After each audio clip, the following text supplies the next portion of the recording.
हमारा टॉपिक है inductor resistor circuit. जैसे कैपेसिटर में क्या होता था, ग्रोथ और डीके ऑफ चार्ज होता था। आरसी सर्किट में क्या था, तुमको याद होगा कि चार्ज धीरे धीरे कैपेसिटर धीरे धीरे चार्ज करता था अगर रेजिस्टेंस लगा हुआ है तो। उसी तरह से यहाँ पे करंट धीरे धीरे ग्रो करता है, सडन करंट चेंज नहीं होता है। उसको बोलते थे आरसी सर्किट, उसको बोलते हैं एलआर सर्किट। ठीक है, तो इंडक्टर रेजिस्टर सर्किट में क्या होता है ये देखो। ठीक है, सो मान लो मेरे पास एक इंडक्टर है यहां पर और एक रेजिस्टर है यहां पर, और ये जो है एक जो है वो है क्या बोलते हैं, एक स्विच है और ये एक सेल है। ईएमएफ है ई या वी, इंडक्टेंस है एल, रेजिस्टेंस है आर। यहां कोई करंट नहीं था, तुमने t इक्वल टू 0 पे इसको क्लोज कर दिया। ये जो केस इसको बोलते हैं growth of current. Growth of current, मैंने t इक्वल टू 0 पे स्विच को क्लोज कर दिया। At t equal to 0 the switch is closed. At t equal to 0 switch is closed. तो एक्सपेक्टेशन ये है कि जैसे स्विच को क्लोज करेंगे, जैसे स्विच को क्लोज करेंगे इसमें करंट हो जाना चाहिए था ई बाय आर। इसमें करंट हो जाना चाहिए था ई बाय आर, होना चाहिए था जनरली। जैसे ही इसको स्विच को क्लोज करोगे करंट हो जाएगा ई बाय आर, बट होगा नहीं। जैसे तुम इसमें करंट दोगे, करंट जीरो, पहले करंट क्या था जीरो, पहले करंट क्या था जीरो। जैसे स्विच क्लोज करोगे करंट होना चाहेगा ई बाय आर, यानी सडनली बहुत ज्यादा करंट राइज करना चाहेगा, ये बहुत ज्यादा बैक ईएमएफ देगा और इसको नलीफाई कर देगा। ये जब भी तुम करंट यहां से भेजना चाहोगे, इसमें ये क्या करेगा, एक बैक ईएमएफ देगा और इसको, इस ईएमएफ और इस ईएमएफ को बैलेंस कर देगा। यानी स्टार्टिंग में नेट ईएमएफ जीरो रहेगा, धीरे धीरे ग्रो करेगा। तो ये क्या करेगा, अपोज करता है। तो at t equal to 0 plus current is zero, therefore at t equal to 0 minus पे अगर करंट जीरो था तो t इक्वल टू 0 प्लस पे भी करंट जीरो ही रहेगा। Because inductor opposes sudden change in current, sudden change in flux, sudden change in current here। तो उसमें धीरे धीरे ग्रो करेगा। तो हम मान लेते हैं किसी टाइम t पर let at t equal to t instantaneous current is I. मान लेते हैं किसी टाइम t पर इंस्टेंटेनियस करंट होगा आई। मान लेते हैं किसी टाइम t पर इंस्टेंटेनियस करंट होगा आई।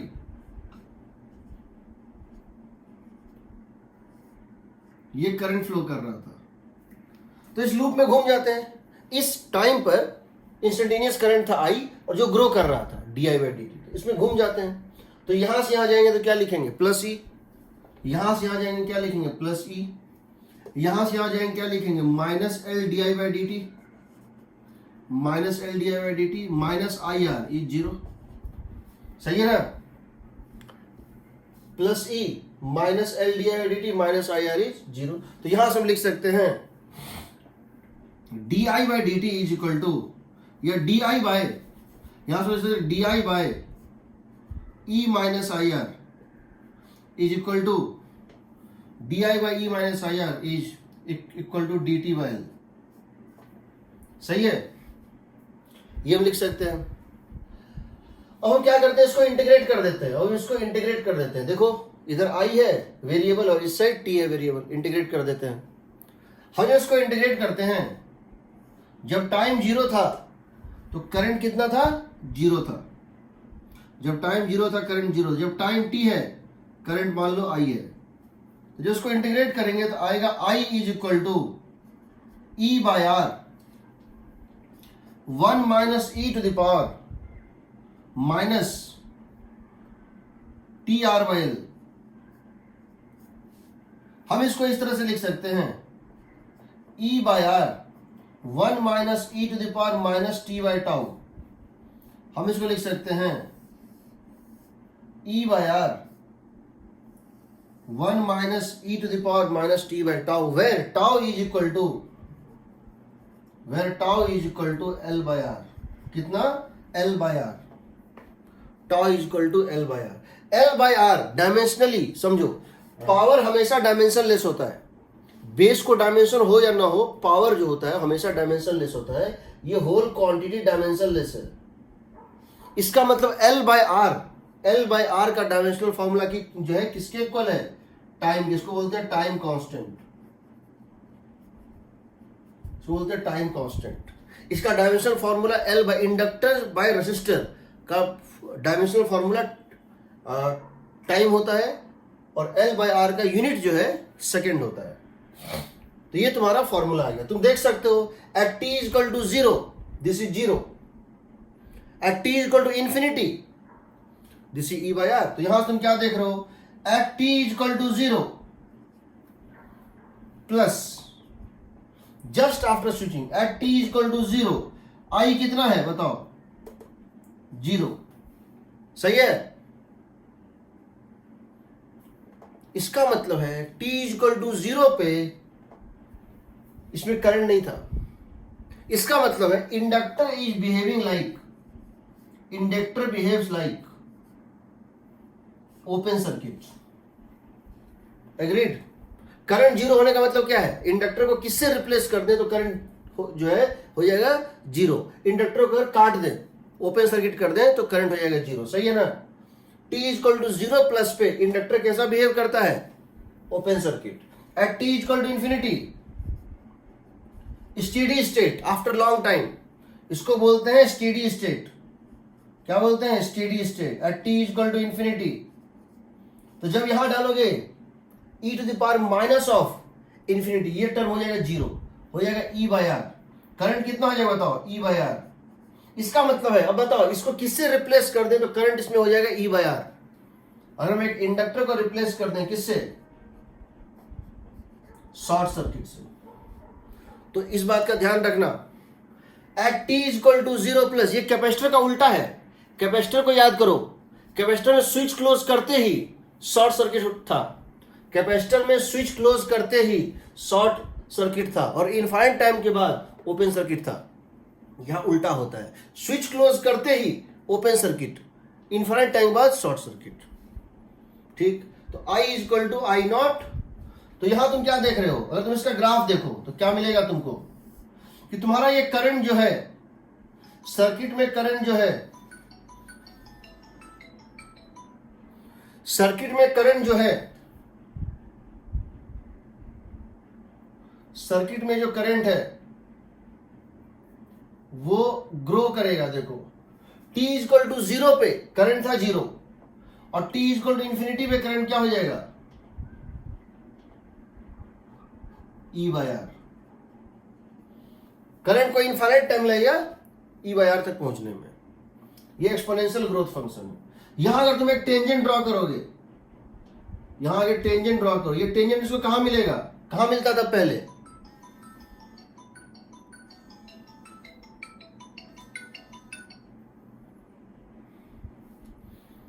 ये टेंजेंट कहां मिलेगा?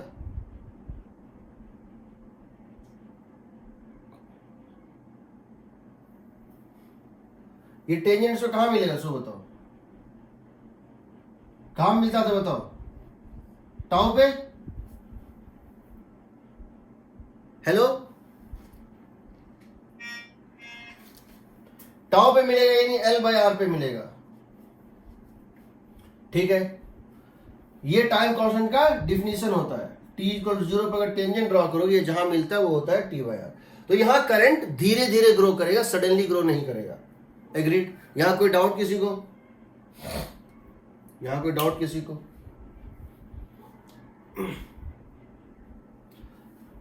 तुमने यहां करंट निकाल लिया फंक्शन ऑफ टाइम, तो तुम क्या क्या निकाल सकते हो फंक्शन ऑफ टाइम? तुमने यहां करंट निकाल लिया फंक्शन ऑफ टाइम। देखो तुमने यहां करंट निकाल लिया फंक्शन ऑफ टाइम, तो क्या क्या और निकाल सकते हो फंक्शन ऑफ टाइम? ये बिल्कुल वैसा ही है, सिर्फ फर्क इतना है कि वहां पर क्या होता था, Q is equal to Q naught 1 minus E to power minus T by tau. वहां चार्ज धीरे धीरे कैपेसिटर में चार्ज करता था। Q is equal to Q max 1 minus E to power minus T by tau. यहां होता I is equal to I max 1 minus E to power minus T by tau. वहां tau होता था R into सी, वहां time constant होता था are into सी, यहां पर टाइम कांस्टेंट होता है एल बाय आर। ठीक है, अब देखो, हम यहां की बात करें इस तरह से, क्या बात करें इस तरह से,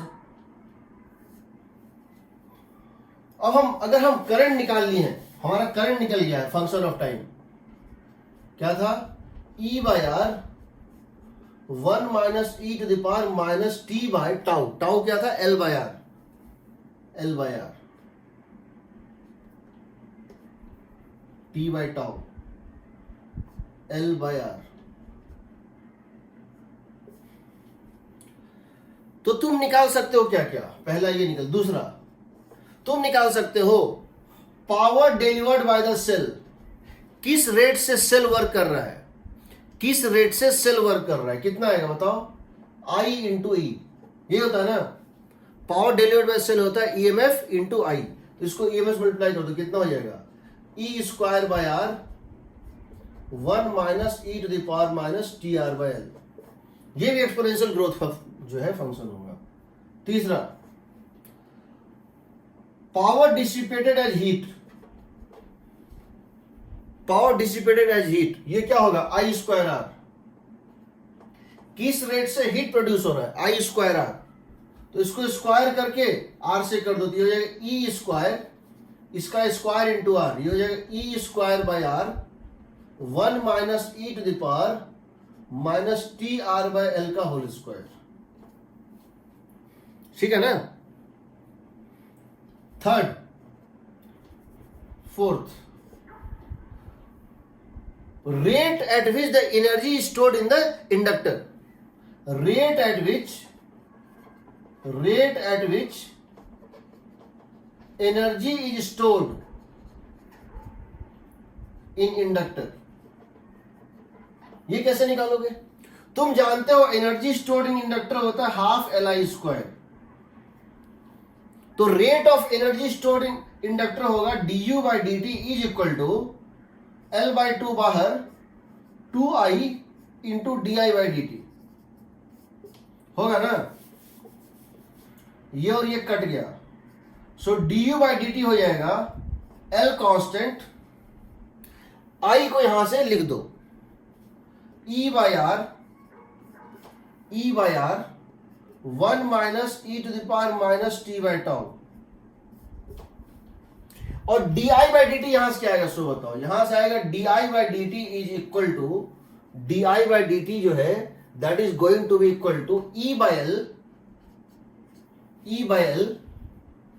ई to the power minus T by tau, सही है, देखो तो ई बाई आर का differentiation 0, minus E by R बाहर, माइनस ई बाई आर बाहर, और इसको डिफरेंशिएट करोगे तो मल्टीप्लाई हो जाएगा माइनस आर बाई एल से, तो E by R into R by L, E by L, तो ये हो जाएगा देखो into E by L E to the power minus T by tau. तो ये बताओ सबसे पहले मुझे कि अगर हम इसको मिला दें, ये एल और ये एल कट जाएगा, आएगा E square by R 1 minus E to the power minus T by tau into E to the power minus T by tau. क्या 2 इज इक्वल टू 3 प्लस 4 है, क्या 2 इज इक्वल टू 3 प्लस 4 है, क्या जिस rate से battery work कर रहा है किसी भी मोमेंट पे वो इक्वल टू है rate at which energy heat में प्रोड्यूस हो रहा है plus rate at which energy stored हो रहा है। देखते हैं, लेट अस चेक क्या हर पॉइंट पे हर टाइम पर एनर्जी कंजर्वेशन वैलिड है। अगर हम 3 और 4 को जोड़ दें, अगर हम 3 और 4 को जोड़ दें तो क्या आएगा, देखो हम कह रहे हैं power delivered as heat plus rate of energy stored in inductor, rate at which energy is stored in the inductor, power delivered as heat plus rate at which the energy is stored in the inductor। इन दोनों को जब सम करेंगे 3 और 4 को तो क्या होगा, E square by R common, E square by R common, 1 minus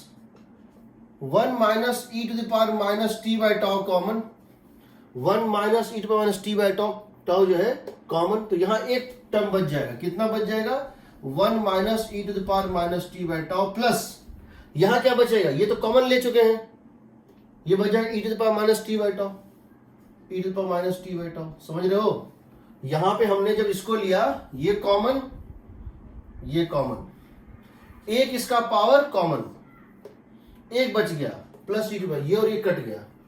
क्या ये इसके इक्वल हो रहा है?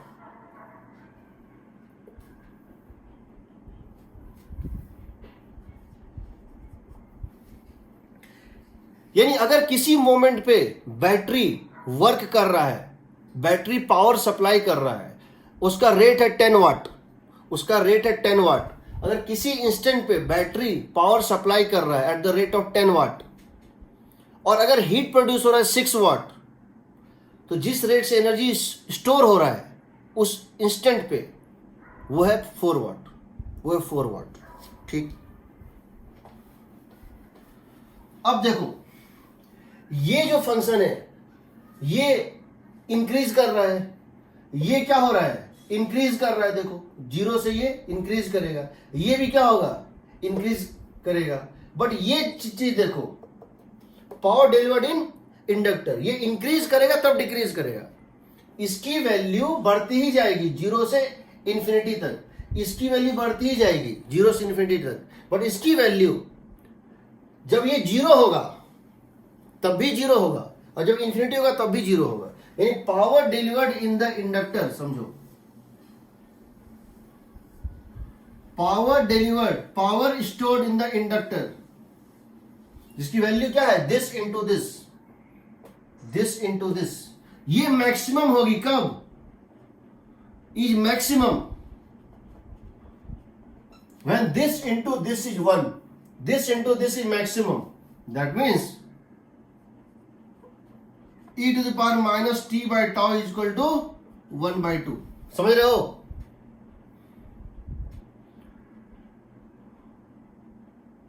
One minus x into x maximum कब होगा, जब x की वैल्यू 1 by 2 होती है, जानते हो ना। यानी tau is equal to 2ln, यानी t इज इक्वल टू, यानी t is equal to tau ln 2। इस पॉइंट पे ये मैक्सिमम होती है, बाकी सारे फंक्शन जो है इंक्रीज कर रहे हैं इस तरह से, बट ये जो फंक्शन है ये पहले इंक्रीज करता है और तब डिक्रीज करता है। यही कैपेसिटर में भी हुआ था। कोई डाउट यहां तक में?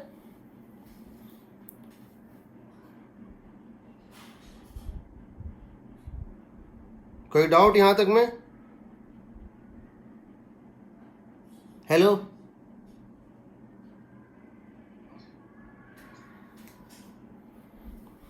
और तुम क्या निकाल सकते हो,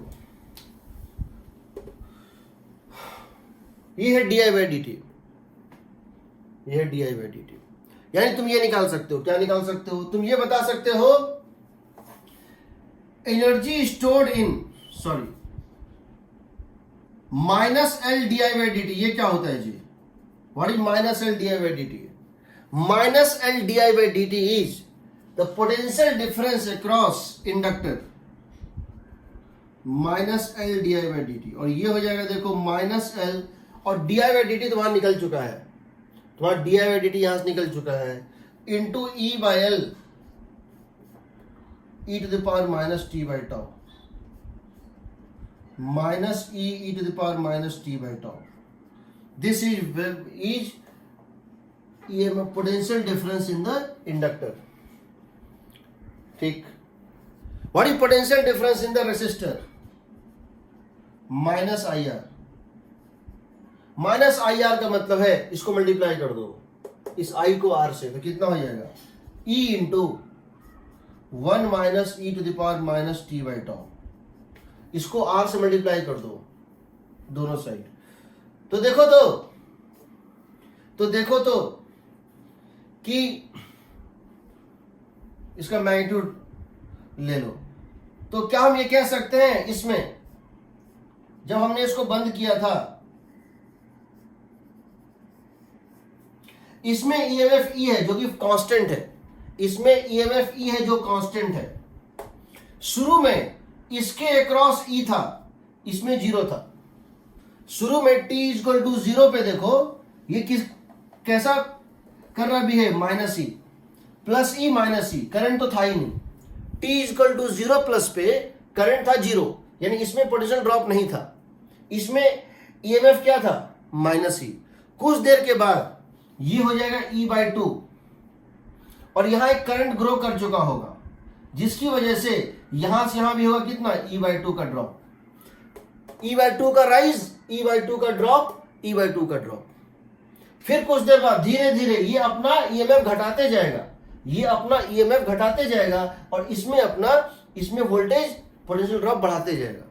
तो स्टार्टिंग में इस प्लस ई को लूप में बैलेंस करने का काम अकेले ये करता है, क्योंकि करंट नहीं होता। धीरे धीरे करंट जैसे जैसे ग्रो करता है, ये अपना पोटेंशियल ड्रॉप का रोल इसको हैंड ओवर कर देता है और फाइनली इनफाइनाइट टाइम के बाद प्लस ई और माइनस IR बैलेंस हो जाता है, इसमें ईएमएफ का काम नहीं होता है।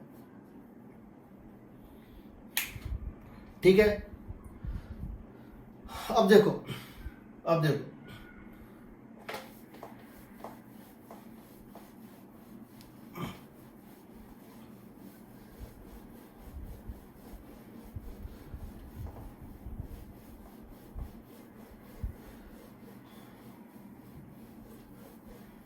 दूसरा, अब हम डीके की बात करें, किसकी, डीके की। ये तो ग्रोथ था, यहां तो करंट 0 से ग्रो हुआ था, करंट 0 से ग्रो हुआ था। अगर हम करंट को डीके कराना चाहेंगे तो क्या होता है, देखो डीके ऑफ करंट, हम ले रहे हैं DK of current, DK of current. Initially current होगा और बैटरी का सोर्स निकाल दो, अब करंट को धीरे धीरे ग्रो ये करना है। जैसे इसमें क्या होता है, देखो ये एक इंडक्टर है, ये एक रेसिस्टर है, ये एक सेल है,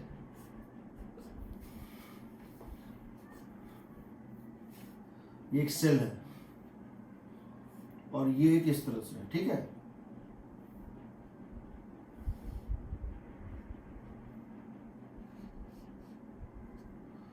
एक स्लाइडर है, ये एक स्लाइडर है,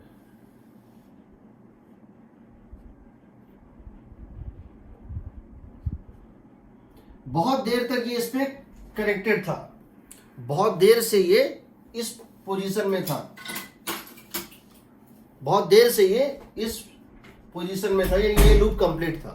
तो इसमें करंट फ्लो कर रहा होगा, इसमें करंट फ्लो कर रहा होगा। ये अगर E है, ये अगर L है, ये R है और ये लॉन्ग टाइम से था इस तरह से, तो इसमें एक स्टेडी करंट स्टैब्लिश हो चुका था, इसमें एक स्टेडी करंट स्टैब्लिश हो चुका था, जिसका वैल्यू था I0 that is equal to E/R।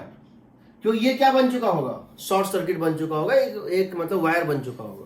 तो यहां एक स्टेडी करंट E/R फ्लो कर रहा था। ठीक है, यानी अभी इसमें एक करंट फ्लो कर रहा था E/R या फिर I0। अब मैंने क्या किया, इसको स्लाइड करना शुरू किया, इसको मैं नीचे स्लाइड कर रहा हूं। मैंने इसके साथ कांटेक्ट पहले बनाया, उसके बाद यहां से कांटेक्ट डिस्कनेक्ट कर दिया। मैंने क्या किया इसमें, this is a make before cut, या क्या बोलते हैं, connect before disconnect, connect before disconnect switch. पहले इसमें कनेक्शन होगा, बाद में यहां से डिस्कनेक्शन होगा, यानी कोई ऐसा इवेंट नहीं होना चाहिए कि लूप ही ब्रेक कर गया है। हमको बैटरी को सर्किट से निकालना है, बट कोई भी ऐसा इंस्टेंट ना आए कि लूप ही ना हो, लूप रहना चाहिए। तो ये कुछ इस टाइप से बन जाएगा, ये कुछ इस टाइप से बन जाएगा, ये यहीं छूट जाएगा। ठीक है, ये हो जाएगा। अब देखो यहां करंट कितना था, I0, यहां करंट था I0। जैसे ये चीज हुआ, होना क्या चाहिए था, बैटरी निकला तो करंट क्या होना चाहिए था, 0। बैटरी निकल गया तो करंट को वैनिश कर जाना चाहिए, बट करंट वैनिश नहीं करेगा, क्यों, इसके अंदर एनर्जी स्टोर्ड है, इसके अंदर एनर्जी स्टोर्ड है। यहां इसके अंदर मैग्नेटिक फील्ड में एनर्जी स्टोर्ड है। तो होना ये चाहिए था, बैटरी निकल गया 0 हो जाना चाहिए, बट ये 0 होगा नहीं। T इक्वल टू 0 माइनस पे, T इक्वल टू 0 माइनस पे करंट था I0, तो T इक्वल टू 0 प्लस पे भी करंट I0 ही रहेगा और धीरे धीरे घटेगा। अब जब ये करंट घटना शुरू होगा, मान लो किसी टाइम t पर करंट की वैल्यू I है और वो डिक्रीज कर रही है। मान लो किसी टाइम I पर करंट I है एंड इट इज डिक्रीजिंग।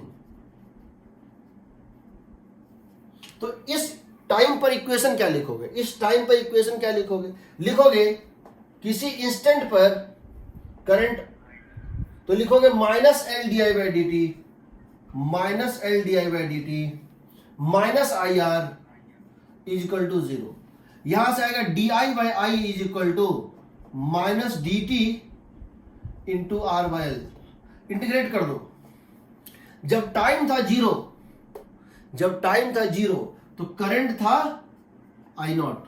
जब टाइम है टी, करंट है मान लो आई, यहां से आएगा I is equal to I naught E to the power minus T by tau, where tau is equal to L by R. ये डीके करेगा, ये जीरो तो होगा बट बहुत टाइम के बाद जीरो होगा, तुरंत जीरो नहीं हो जाएगा, क्योंकि ये अपोज करता है किसी भी सडन चेंज इन फ्लक्स को, ये अपोज करता है। ये ई बाई, यानी यहां जो ग्राफ बनेगा वो इस टाइप से बनेगा। ये है आई, ये है टी। आई नॉट से घटते घटते यहां से अगर एक टेंजेंट ड्रॉ करोगे, ये तो कहां मिलेगा? टाउ पे, जिसकी वैल्यू कितनी होगी? L by R. यानी अगर तुमको दो ग्राफ दे दें, और पूछे बताओ किसका एल बाई आर ज्यादा है, तो कंपेयर कर सकते हो। यहां टेंजेंट ड्रॉ करोगे कहां मिला, और दूसरे ग्राफ में टेंजेंट ड्रॉ करोगे कहां मिला। जहां नजदीक मिल रहा है वहां एल बाई आर कम है। अब एल बाई आर भी पूछ सकते हैं, और फिर हम कह सकते हैं एल अगर इक्वल है तो आर किसका ज्यादा है। अगर इस टाइप का हम दो ग्राफ दे दें, और इस टाइप का हम दो ग्राफ दे दें, और हम इस तरह से ग्राफ दे दें ऐसे और ऐसे, हम जानते हैं ये ग्राफ 1 है और ये ग्राफ 2 है। हमको ये पता चल रहा है कि tau 1 is less than tau 2। देखो तो tau 1 is less than tau 2, सही है ना? इसका मतलब L1 by R1 is less than L2 by R2। और तुम्हारे क्वेश्चन देगा L दोनों का इक्वल है, तो R उल्टा हो जाएगा। दूसरी बात, अगर तुम यहां पे लॉग ले लो, ये तो I और T का ग्राफ है। अगर तुम यहां लॉग ले लो तो तुमको आएगा, यहां पे देखो ln I is equal to minus T by tau plus ln I naught. यानी कि अगर तुम ln I और टाइम के बीच में ग्राफ प्लॉट करोगे, अगर तुम ln I वर्सेस टाइम के बीच में ग्राफ प्लॉट करोगे, ये कैसा आएगा बताओ? ln I वर्सेस टाइम, ये एक ऐसा ग्राफ होगा जिसका इंटरसेप्ट होगा ln I नॉट, इंटरसेप्ट होगा पॉजिटिव ln I नॉट, और स्लोप होगा, इसका स्लोप होगा -1 बाय टाउ, यानी -1 बाय एल बाय आर। ये देख सकते हो। अब जरा सोचो, तुमसे एक क्वेश्चन इस तरह से पूछा जा सकता है, कैसा? अगर तुमको कभी भी किसी सर्किट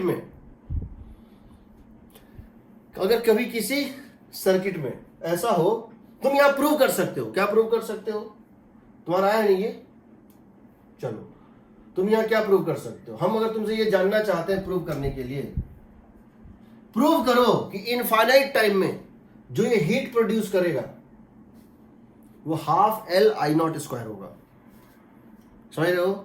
हमसे कहा गया है कि इनफाइनाइट टाइम में कितना हीट प्रोड्यूस करेगा। होना क्या चाहिए? स्टार्टिंग में इसमें एनर्जी क्या था? हाफ एल आई नॉट स्क्वायर था ना, और इनफाइनाइट टाइम में सब खत्म हो गया, सब क्या बन गया? हीट बन गया। तो यानी कि हीट प्रोड्यूस होना चाहिए था, एनर्जी स्टोर्ड हियर इनिशियली, वो तो लॉजिकली हो गया। अगर इंटीग्रेशन पॉइंट ऑफ व्यू से देखें, तुमको हम बताए हुए हैं integral of e to the power minus T by tau D T, 0 से इंफिनिटी टाउ होता है। तो अगर हम हीट को उस प्रोसेस से निकाले, अपने इंटीग्रेशन के प्रोसेस से, तो क्या देगा? देखो, तो हमको जो है देगा power is equal to I square R. I square R का मतलब है I naught square into R, I naught square into R into E to the power minus 2t by tau, यही ना। देखो आई स्क्वायर आर, तो अगर हम इसको इंटीग्रेट कर दें, टोटल हीट प्रोड्यूस्ड टोटल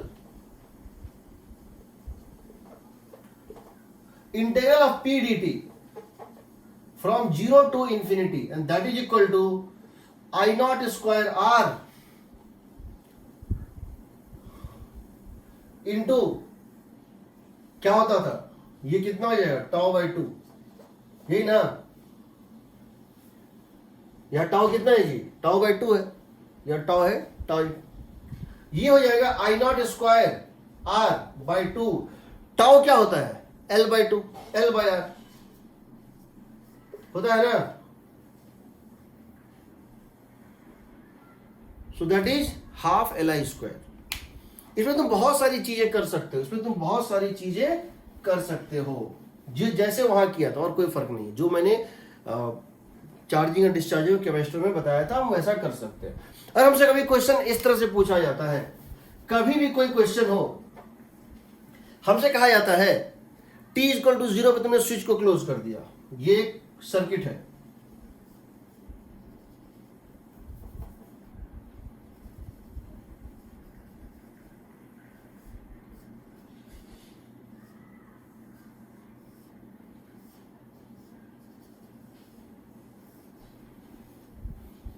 ये एक सर्किट, ये रेजिस्टेंस है R, ये रेजिस्टेंस है R, ये रेजिस्टेंस है R, ये EMF है E, ये इंडक्टेंस है L। आपने t इक्वल टू 0 पे स्विच को क्लोज कर दिया, at t equal to 0 switch is closed.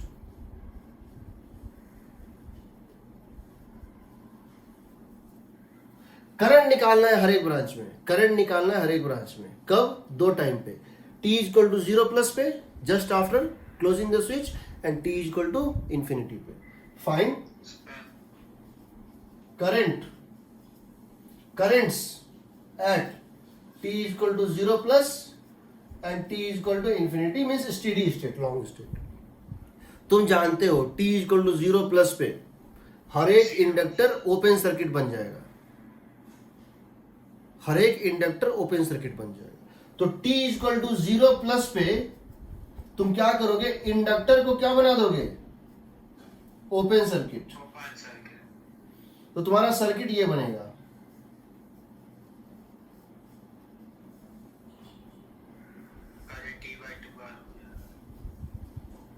ठीक। तो करंट इसमें से निकलेगा E बाई 2R, इसमें से निकलेगा E बाई 2R, इसमें जाएगा E बाई 2R, इसमें करंट होगा 0। सही है। t इक्वल टू इंफिनिटी पे, t इक्वल टू इंफिनिटी पे लॉन्ग टाइम के बाद इंडक्टर को क्या बना दो, शॉर्ट सर्किट। अब ये बन जाएगा, देखो अब बन जाएगा इस तरह से।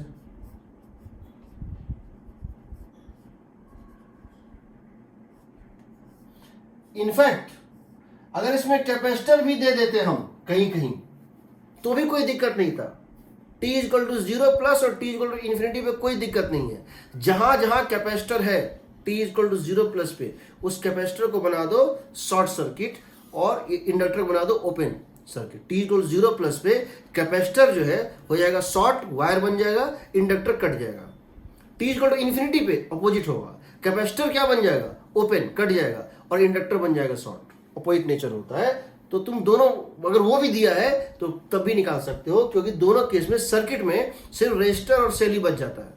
t इक्वल टू 0 प्लस पे और t इक्वल टू इन्फिनिटी पे पूरे सर्किट में सिर्फ रेजिस्टेंस और सेल होता है और कुछ नहीं होता है। तो जब इसको ये बनाओगे तो अब ये किक क्या बनेगा बताओ, यहां से निकलेगा E बाय 3R बाई 2 और ये हो जाएगा E बाई 3R, ये हो जाएगा E बाई 3R और ये हो जाएगा E बाई 3R। तो ऐसे तुम कर सकते हो। अगर इस टाइप का क्वेश्चन बहुत सारा पूछा जाता है तो उसमें तुम ये कर सकते हो। अब देखो, अब वही चीज जो वहां किए थे, अगर कॉम्प्लेक्स सर्किट है, अगर सर्किट कॉम्प्लेक्स है तो क्या करेंगे, हमने क्या किया था, कैपेसिटर को काटा था, कैपेसिटर के क्रॉस निकाला था, थेवेनाइज कर दिया था, क्या किया था, थेवेनिन थ्योरम लगाया था, याद है? वही यहां भी करेंगे, वही यहां भी करेंगे। देखो कैसे हम इसी क्वेश्चन को बना रहे हैं, हम इसी क्वेश्चन को बना रहे हैं। सबसे पहले अगर तुमको किसी कॉम्प्लेक्स सर्किट का टाइम कांस्टेंट पूछा है, और तुमसे किसी कॉम्प्लेक्स सर्किट का टाइम कांस्टेंट पूछा है तो क्या करोगे? तुमसे अगर किसी कॉम्प्लेक्स सर्किट का टाइम कांस्टेंट पूछा है तो क्या करोगे? तो देखो क्या करना है। और तुमसे किसी, मैं तुमसे ये क्वेश्चन पूछ रहा हूं इस तरह से, यही क्वेश्चन हम ले रहे हैं कि ये इस तरह से है रेसिस्टेंस, ये रेसिस्टेंस इस तरह से है, ये इंडक्टेंस इस तरह से है, ये सेल यहां पर है,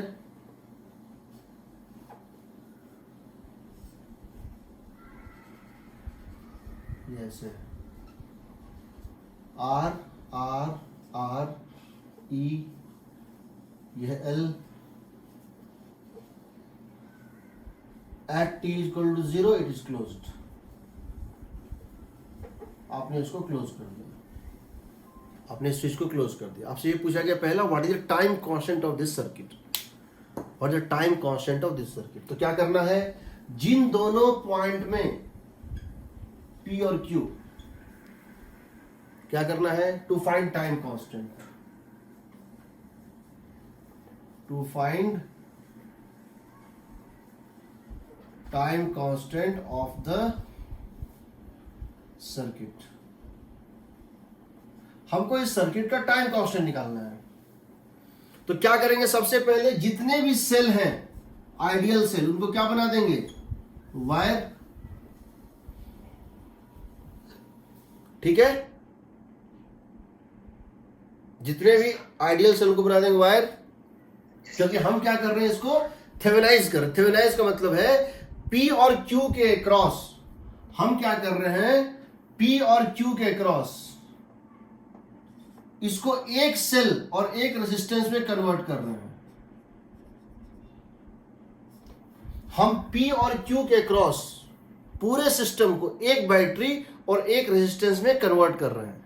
तो ये जो रेजिस्टेंस निकालते हैं, जिसको हम बोलते हैं थेवेनिन रेजिस्टेंस, ये कैसे निकालते हैं, कैसे निकालते हैं, हम क्या करते हैं, P और Q इसको तो पहले काट के निकाल लो, इसको इंडक्टर को पहले काट के निकाल लो। अब जितने भी सर्किट है उसमें जितने भी बैटरी हैं सबको वायर बना दो। अगर कोई बैटरी आइडियल है तो उसको वायर बना दो, अगर कोई बैटरी में इंटरनल रेजिस्टेंस है तो बैटरी को वायर बना दो, ईएमएफ को वायर बना दो, इंटरनल रेजिस्टेंस को रखो, रेजिस्टेंस को रखो। तो ये बताओ P और Q के क्रॉस इक्विवेलेंट रेजिस्टेंस क्या है। अगर हम इसको वायर बना दे, find R equivalent across P and Q, तो इसको पहले वायर बनाओ। अब बताओ P और Q के क्रॉस इक्विवेलेंट रेजिस्टेंस क्या होगा,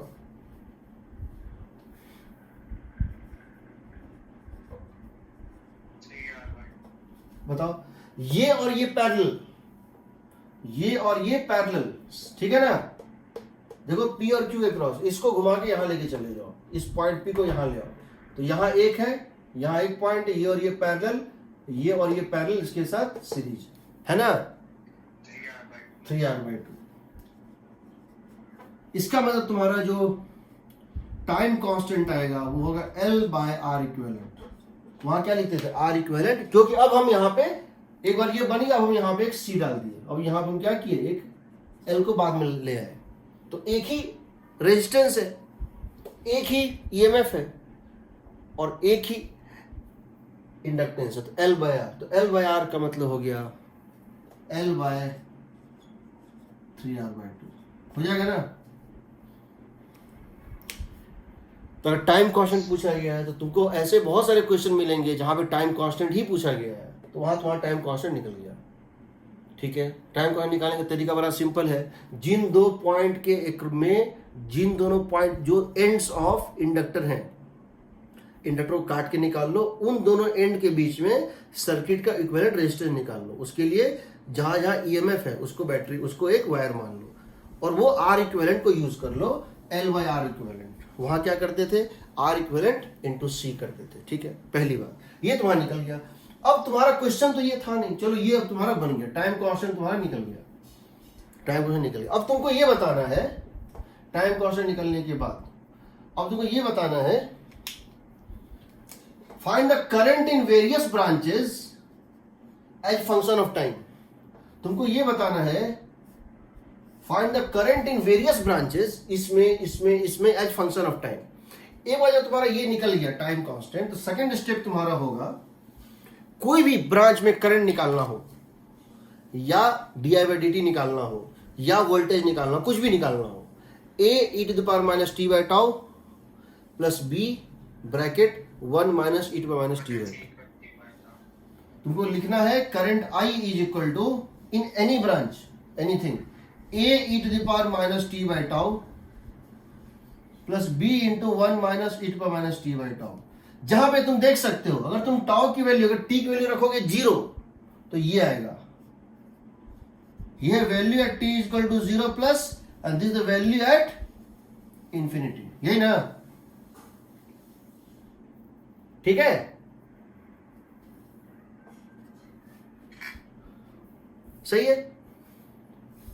तो एक काम करते हैं, हम इसका नाम दे रहे हैं I1, इसका नाम दे रहे हैं I2, इसका नाम दे रहे हैं I3, I1 I2 और I3।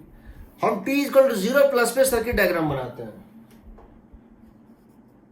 Eight t equal to 0 plus अगर हम सर्किट डायग्राम बनाएंगे तो कैसा बनेगा, ये बनेगा इस तरह से।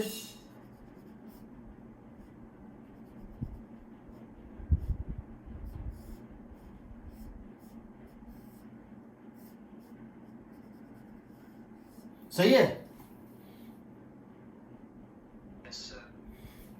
और t इक्वल टू इंफिनिटी पे सर्किट डायग्राम बनेगा इस तरह से।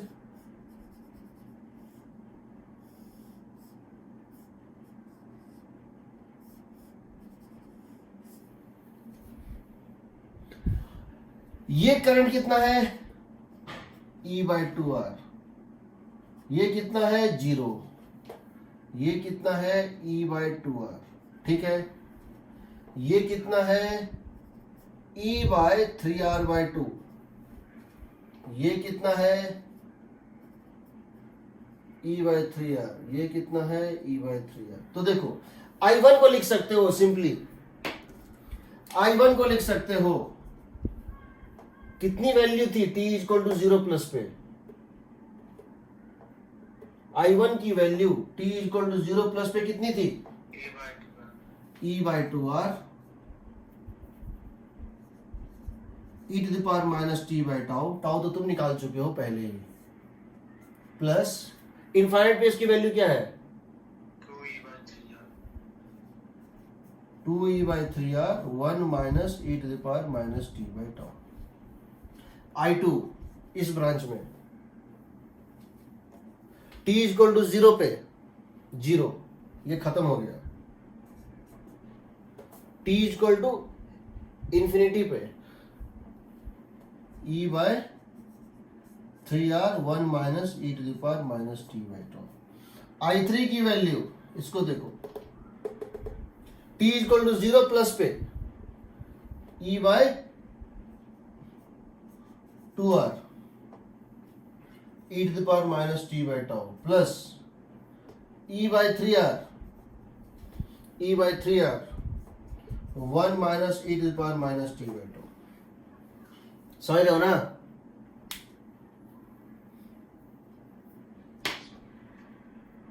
मतलब ये तब भी एप्लीकेबल है ये मेथड जब चार्जिंग और डिस्चार्जिंग, ग्रोथ और डीके दोनों का सुपर इंपोजिशन हो जाए, ग्रोथ एंड डीके दोनों का सुपर इंपोजिशन हो जाए। जैसे जैसे सोचो,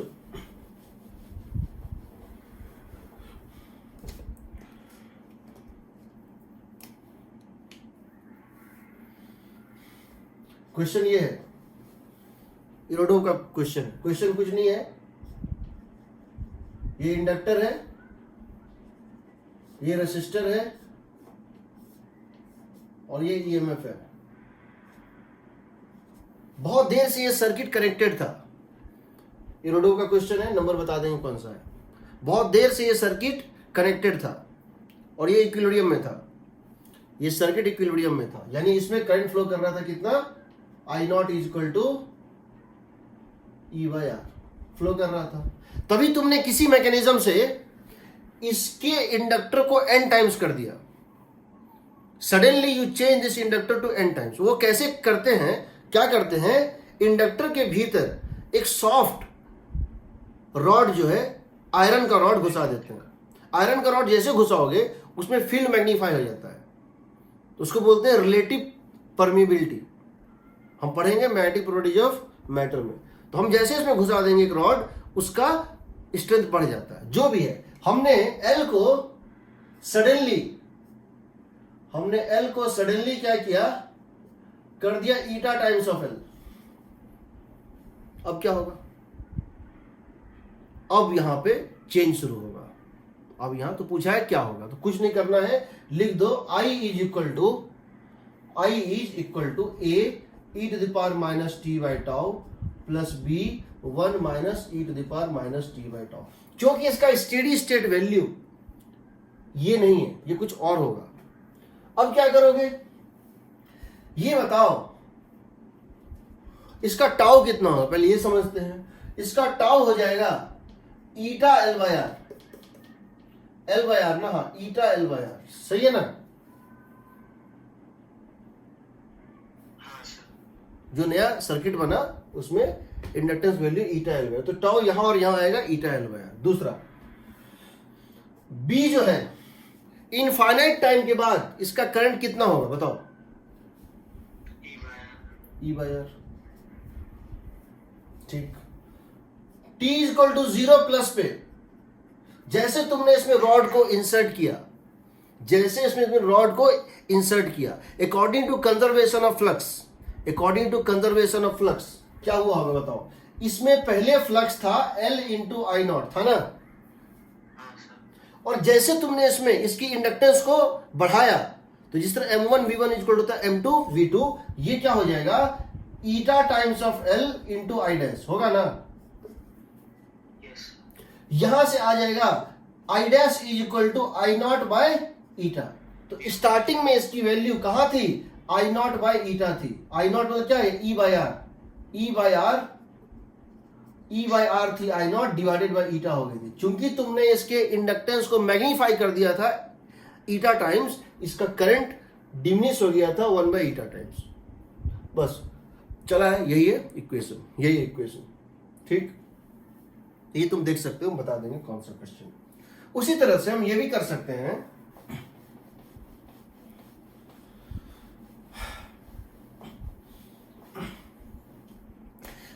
सकते हैं, कि कुछ भी कर दें, या तो रेजिस्टेंस को चेंज कर दें, या फिर ये एक इंडक्टर है, ये एक रेसिस्टर है, एक बैटरी है,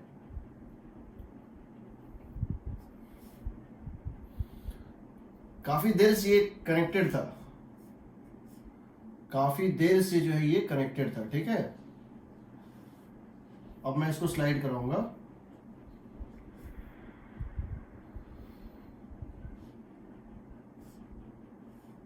ये ईएमएफ है E, ये रेजिस्टेंस है R, ये इंडक्टेंस है L, ये है 2E। बहुत देर तक ये कनेक्शन स्टेब्लिश था, इसका मतलब इसमें करंट फ्लो कर रहा था। कितना फ्लो कर रहा था इसमें एक स्टेडी करंट फ्लो कर रहा था, जिसकी वैल्यू थी E by R, call it I not. तभी तुमने क्या किया, स्लाइडर को स्लाइड किया, इससे कनेक्शन करके इससे डिटैच कर दिया। अब इसकी स्टेडी स्टेट वैल्यू क्या रहेगी, अब इसकी E bye 2E bye are. अब तुमने क्या किया, इसको यहां से स्लाइड किया, पहले इसे कनेक्ट हुआ, फिर इसे डिस्कनेक्ट हुआ, और तुमने अब सर्किट इस तरह से बना दिया।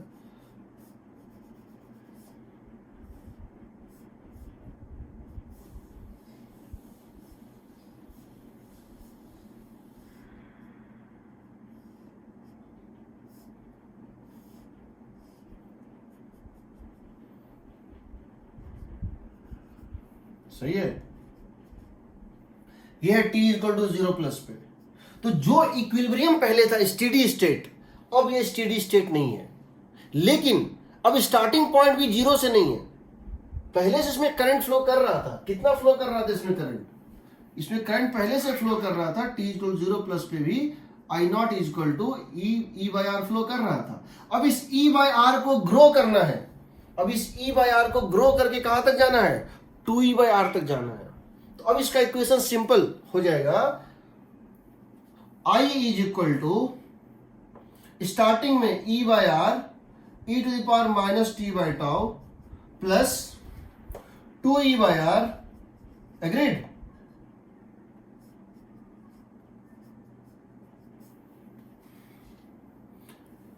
e by R, t equal to 0 plus पे करंट था e बाई आर, और t इक्वल टू इन्फिनिटी पे करंट जो है क्या होगा, 2e by R, 1 minus E to minus T by tau, यहां E to minus T by tau, यहां माइनस, और टाउ की वैल्यू हो जाएगी वही एल बाई आर, होगी ना। तो इस टाइप का कोई भी क्वेश्चन आता है, तुमको इंडक्टर की एक्सरसाइज करना है, पहला कुछ भी निकालना हो, t इक्वल टू 0 प्लस पे और t इक्वल टू इन्फिनिटी पे तुम आराम से सर्किट बना सकते हो। उससे तुमको इनिशियल ए और बी का तुमको वैल्यू पता चल जाएगा। टाउ निकालने का तरीका थेवेनिन थ्योरम से होता है, कोई भी क्वेश्चन कहीं दिखे तो बना सकते हो, कोई दिक्कत नहीं। दूसरा एक ये क्वेश्चन देखो,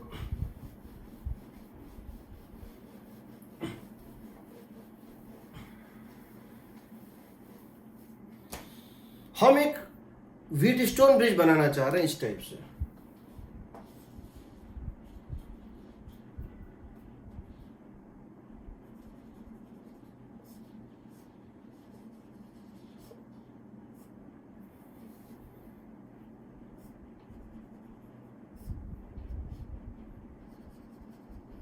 ऐसे करके। अपर पाथ में रेजिस्टेंस है R1, ये है L1, लोअर पाथ में ये है R2, ये है L2, ठीक है। हम इसको ऐसे करके ज्वाइन कर रहे हैं, यानी कि एक तरह से ये जो R और L का सीरीज कॉम्बिनेशन है, ये जो R और L का सीरीज कॉम्बिनेशन है, वो पोटेंशियल डिफरेंस E से कनेक्टेड है, और ये R2 और जो है L2 वो भी कनेक्टेड है। यानी एक तरह से इस पे सेपरेटली तुमने इन दोनों के कॉम्बिनेशन के क्रॉस पोटेंशियल डिफरेंस क्या दिया है, E।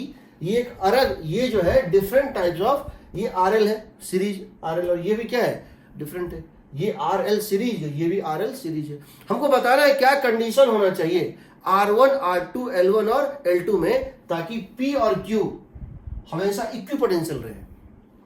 समझ रहे हो, यानी अगर हम P और Q के बीच में अगर हमें कोई वोल्ट मीटर या कोई एमीटर या कोई रेजिस्टेंस लगा दे, कुछ भी, उसमें कुछ भी फ्लो नहीं करेगा, जीरो डिफ्लेक्शन शो करेगा। Find the condition that Vp is equal to Vq at all time। इसको क्या बोलेंगे, बैलेंस व्हीटस्टोन ब्रिज। इसको क्या बोलेंगे, बैलेंस व्हीटस्टोन ब्रिज बोलेंगे ना। तो कैसे निकालेंगे जरा देखते हैं।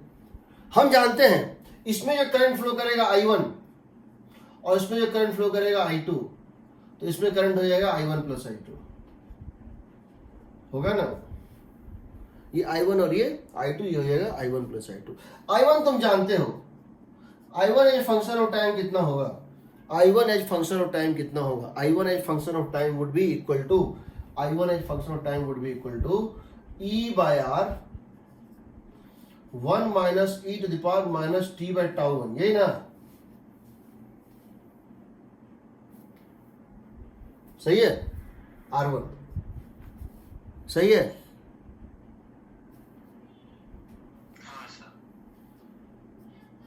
I2 is function of time, E by R2 1 minus E to minus T by tau 2।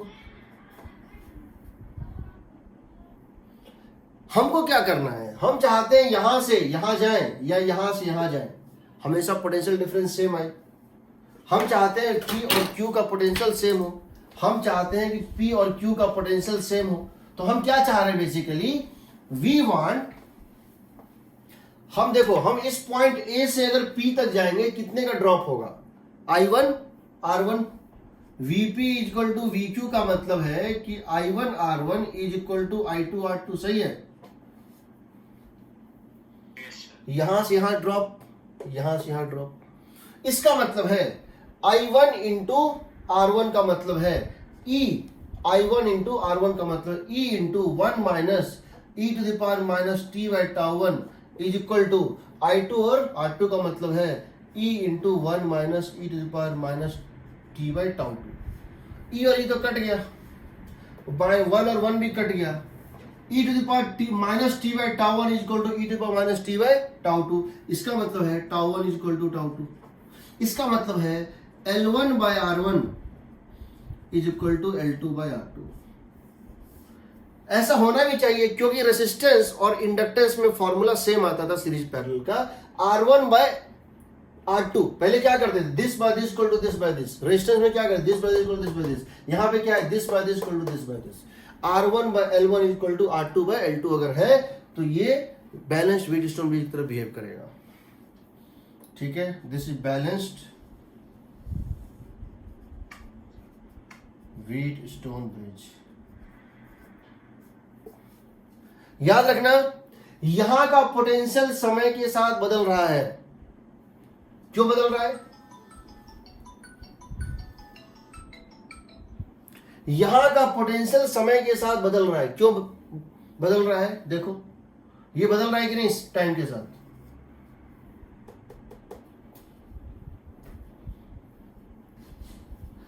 ये बदल रहा है ना टाइम के साथ। T इक्वल टू 0 प्लस पे इसका पोटेंशियल क्या होगा बताओ तो। T इक्वल 0 प्लस पे जैसे स्विच को क्लोज करोगे इसका पोटेंशियल क्या होगा। अरे अगर इसका पोटेंशियल 0 है, इसका पोटेंशियल E है, इसका पोटेंशियल 0 है, इसका पोटेंशियल E है, इसका पोटेंशियल क्या होगा, ये क्या बिहेव करेगा, शॉर्ट। क्यों, ओपन, ओपन। ये रास्ता कट गया, करंट तो है ही नहीं। T इक्वल टू 0 पे ये रास्ता ब्रेक कर गया, करंट तो है ही नहीं, तो जो ये वही ये। जो यहां करंट नहीं है तो यहां से यहां कोई ड्रॉप ही नहीं है, तो ये किस पे होगा, E पे। तो ये रास्ता टूट जाएगा ना, T इक्वल 0 प्लस पे ये दोनों टूट जाएगा। तो यहां E तो यहां भी, यहां E तो यहां बताओ ये E ये E, डिफरेंस कितना, 0। ये E ये E, difference 0। T equal to infinity के बाद ये क्या बन जाएगा, शॉर्ट सर्किट। ये क्या बन जाएगा, शॉर्ट सर्किट। अब इसका पोटेंशियल कितना है, 0। तो ये और ये इक्वी पोटेंशियल है ना। अब तो करंट फ्लो कर रहा है ना, यहां से यहां तो ड्रॉप है। कितने का ड्रॉप है, यहां से कितने का ड्रॉप है, E का ड्रॉप है। तो यहां पोटेंशियल कितना हो जाएगा, नया पोटेंशियल 0। यहां का पोटेंशियल भी 0 है ना। ऐसा नहीं है कि पोटेंशियल नहीं बदल रहा है, पोटेंशियल डिफरेंस नहीं बदल रहा है। ये इसका पोटेंशियल E से घटते घटते 0 हो गया, इसका पोटेंशियल E से घटते घटते 0 हो गया। बट किसी भी इंस्टेंट पे जो पोटेंशियल इसका था, जब इसका E/2 था तो इसका भी E/2 था, इसीलिए 0 हो गया। इसीलिए हमेशा पोटेंशियल डिफरेंस 0 आ रहा है।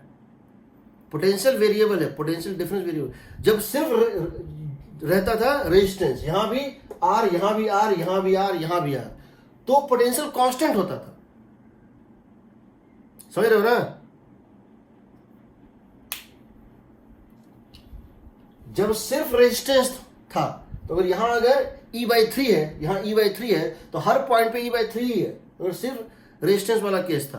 बट यहां पर इंडक्टेंस है तो करंट वेरी कर रहा है, इस ब्रांच में भी और इस ब्रांच में भी। यहां से यहां तक का ड्रॉप वेरी कर रहा है बट हमेशा इक्वल ड्रॉप आ रहा है।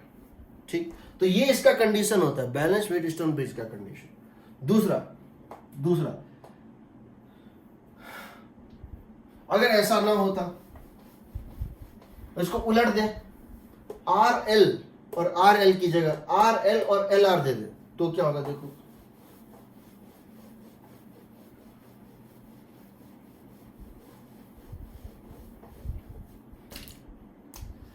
इस तरह से कर दे। ये एक रेसिस्टर है,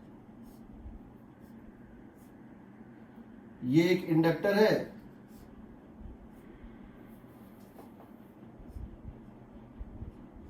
ये एक इंडक्टर है, एक रेसिस्टर है,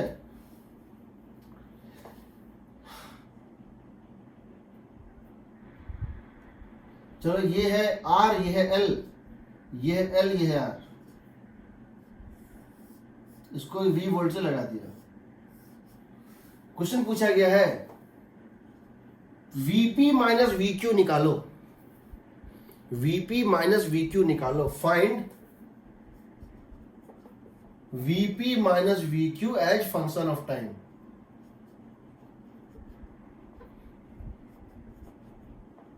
कैसे निकालेंगे? पहले इसमें करंट निकाल लेते हैं, कितना आएगा? इसमें करंट आएगा I1 मान लो है, इसमें मान लेते हैं करंट कितना है, I2 है, ठीक है।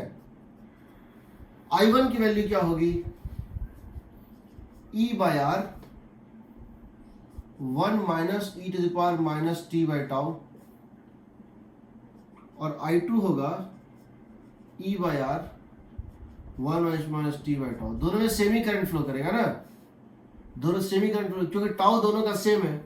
Tau 1 is equal to tau 2, that is equal to L by R, L by R, L by R. दोनों में टाइम कांस्टेंट सेम है, दोनों में रेजिस्टेंस भी सेम है, करंट दोनों में सेम होगा। लेकिन अगर यहां की पोटेंशियल 0 है और यहां की पोटेंशियल E है, यहां का पोटेंशियल बिगिनिंग में कितना होगा? E होगा ना, और घटते घटते कहां तक जाएगा? 0 तक। यहां का पोटेंशियल बिगिनिंग में क्या होगा? 0 होगा। सोचो, हाँ सर, यहाँ पे 0 से E तक जाएगा, यहां 0 से E तक जाएगा, यानी शुरू में इसका पोटेंशियल ज्यादा है, बाद में इसका पोटेंशियल ज्यादा हो जाएगा, दोनों ग्राफ इंटरसेक्ट करेगा। और Vp और Vq का निकालोगे पोटेंशियल, तो P का पोटेंशियल, जो फिर से बता रहा हूं, T इक्वल टू 0 प्लस पे जैसे स्विच को क्लोज किया, ये बन जाएगा ओपन, ये बन जाएगा ओपन। तो बताओ, इसका पोटेंशियल कोई करंट नहीं है कहीं भी, ये E पे, ये भी E पे, ये 0 पे, यहां कोई करंट नहीं है, ये भी 0 पे। इनफाइनाइट टाइम बाद ये बन जाएगा शॉर्ट, ये बन जाएगा शॉर्ट, ये E पे, ये भी किस पे? E पे, और ये 0 पे, ये भी किस पे? 0 पे। अब अगर तुमसे हम पूछें कि इन दोनों में क्या है, तो तुम बड़ा आराम से निकाल सकते हो। एक काम करो, यहां से रेजिस्टेंस में जाना ज्यादा आसान है, क्योंकि I इंटू आर लिखना आसान लगता है compare to minus L D I by D T लिखना, इसीलिए हम यहां से यहां जाते हैं। तो ये बताओ, Vp as function of time क्या होगा? Vp as function of time क्या होगा? ये होगा E माइनस I1R होगा, E माइनस I1R होगा। यहां से चलो यहां तक जाओ, तो E यहां पर था और यहां से ड्रॉप हो गया I1R, तो ये कितना आएगा बताओ? E माइनस I1R का मतलब है E into 1 minus E to the power minus T by tau, and that would become equal to E into E to the power minus T by tau. देखो तो t इक्वल टू 0 पे E है और t equal to infinity पे 0 है, हो रहा है ना। VQ as function of time, तो करंट इसमें इस तरह से फ्लो कर रहा है I2, तो यहां से यहां चले जाओ, 0 प्लस I2R, 0 ये तो फिक्स है पोटेंशियल, 0 प्लस I2R, VQ हो जाएगा function of time 0 plus I2R, and that is equal to I2R का मतलब है, देखो E into 1 minus I2 into R का मतलब है E into 1 minus T by tau. तो क्या देख रहे हो, ये डीके कर रहा है E से लेके 0 तक, और ये ग्रो कर रहा है 0 से लेकर E तक। अब तुमसे हम ये पूछें पोटेंशियल डिफरेंस क्या होगा, तो निकाल सकते हो, या ये पूछें किस टाइम पे दोनों की पोटेंशियल सेम हो जाएगी, तो इसको इक्वेट करोगे, तो जब इसकी वैल्यू कितनी होगी 1/2, इसकी वैल्यू कितनी होगी 1/, यहां रखो 1/2 या फिर यहां रखो 1/2, दोनों की पोटेंशियल सेम आएगी, ये भी निकाल सकते हो। ठीक है,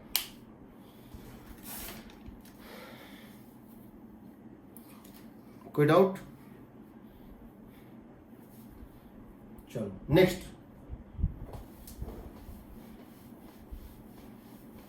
तो एलआर सर्किट तुम्हारे वैसा ही है जैसा तुम्हारा इंडक्टर। तुम चाहो तो उसमें कोई भी फॉर्मूला जो तुमने वहां लगाया सब कुछ यहाँ एप्लीकेबल है, सब कुछ।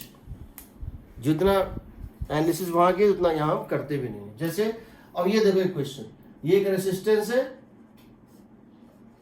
ये एक इंडक्टेंस है, ये एक रेसिस्टेंस है और ये एक कैपेसिटेंस है।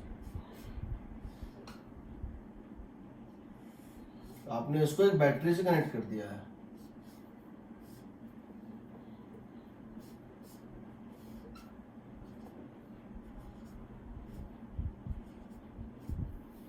प्रूव करना है कि अगर रेजिस्टेंस की वैल्यू √L/C हो, इफ प्रूव दैट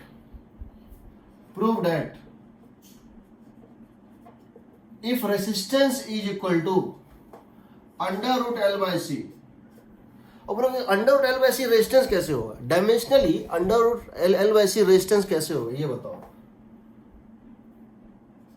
ये बताओ। टाइम कांस्टेंट RC था, टाइम कांस्टेंट R/C था कैपेसिटर्स में, यहां पर है L/R, यानी L/R ये R/C डायमेंशनली किसके इक्वल है? टाइम के, सही है ना? तो L/C डायमेंशनली किसके इक्वल होगा? L/C बताओ, यहां से बताओ, L/C का रूट डायमेंशनली किसके इक्वल होगा? रेजिस्टेंस के होगा? ये बताओ LC किसके इक्वल होगा डायमेंशनली?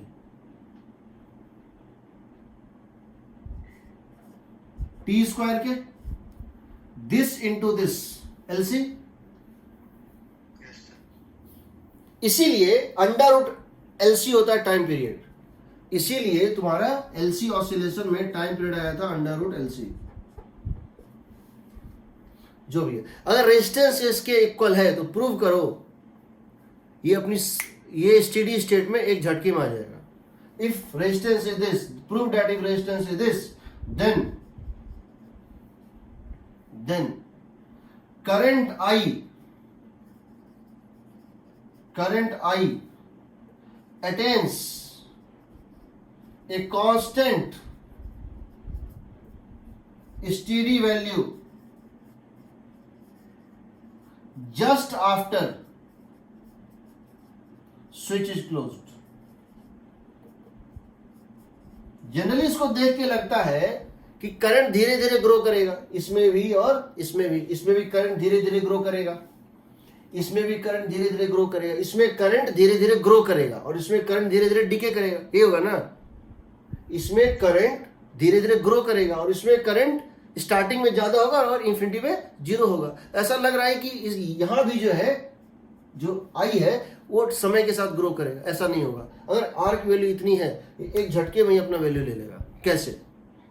हम इसमें करंट निकालते हैं I1, इसमें करंट निकालते हैं I2। I1 कितना होगा बताओ? I1 कितना होगा?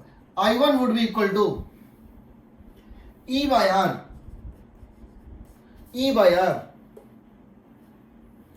1 माइनस e⁻t/τ। टाउ मतलब कितना हो गया? L/R, सही है? क्या इस ब्रांच में करंट ये होगा? E/R 1 माइनस e⁻t/τ होगा ना? I2 कितना होगा सो बताओ? I2 कितना होगा? क्या होता था कैपेसिटर के केस में? करंट कैसे निकालते थे? ये होगा E/R e⁻t/RC, सही है? सही है ना? यानी ये समय के साथ डीके करेगा, बढ़ेगा। ये समय के साथ बढ़ेगा, ये समय के साथ घटेगा, लेकिन दोनों का सम टोटल हर पॉइंट पे सेम आएगा अगर एक खास कंडीशन पैदा हो जाए तो इसका मतलब नेट करंट जो ये I होगा वो होता है I1 प्लस I2, होता है ना? that would become equal to e by r common 1 minus e to the power minus rt by l plus e to the power minus t by rc. सही है?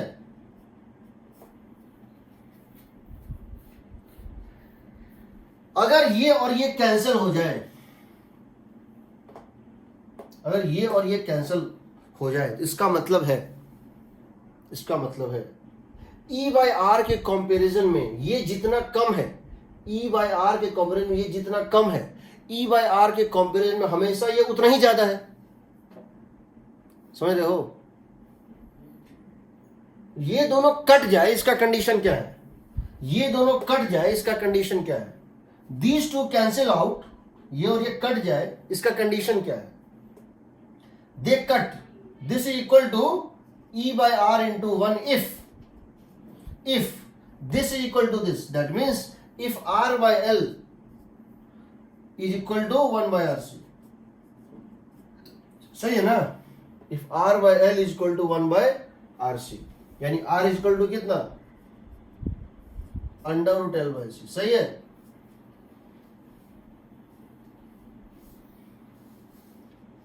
सही है ना?